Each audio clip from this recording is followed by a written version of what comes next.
Ma fille de 7 ans se moque de moi. Si, je vous assure.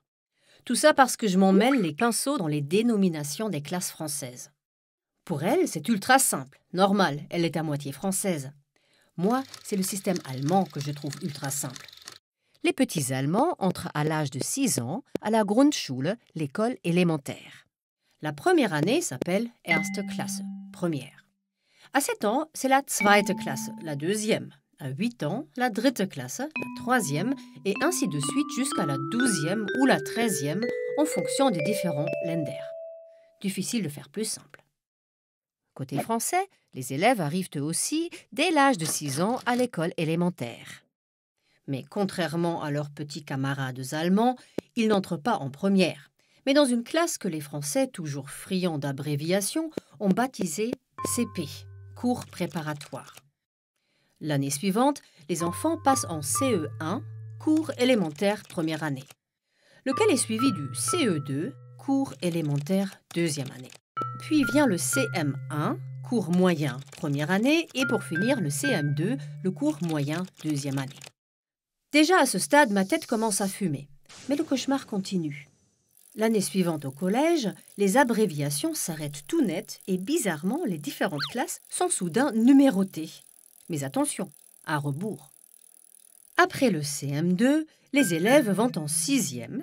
Une année plus tard, les voici en classe de 5e et ça continue encore et encore jusqu'à la première. Dernière incongruité du système, l'année du baccalauréat n'est pas appelée classe 0 comme je l'imaginais naïvement. Non, pour d'obscures raisons, cette classe porte à nouveau un nom, terminale. Logique, mais pas très cohérent. Le saviez-vous? La France n'utilisait autrefois que des chiffres. La première année d'école primaire était la 11e, deuxième année la 10e, et ainsi de suite jusqu'à la première, puis à la fameuse terminale. Ce n'est qu'en 1969 que les abréviations CP, CE1, etc. ont été introduites pour les classes d'école primaire, remplaçant ainsi une partie des chiffres. Un jour, alors que j'étais en train de me lamenter sur la complexité du système français, ma mère m'a répliqué que c'était de la rigolade par rapport à ce qu'elle avait connu, elle, lors de sa scolarité allemande. À son époque aussi, on comptait à rebours, mais en latin.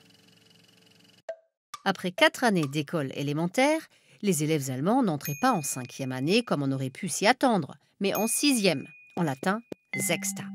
Et d'enchaîner avec la Quinta, la Quarta, la Untertertia ou 3e inférieure. Venait ensuite la 3e supérieure, dite Obertertia, la Untersekunda, la Obersekunda, la Unterprima et pour finir la Oberprima, l'année de préparation au baccalauréat. Les élèves étaient baptisés Sextana, Quintana, Tertiana, etc. Toutes ces dénominations ont été officiellement supprimées en 1964 pour être remplacées par des chiffres. Elles ont cependant perduré un peu partout jusque dans les années 70. Et même aujourd'hui, certains lycées continuent de les utiliser. Sans doute parce que le latin, ça fait chic et cultivé.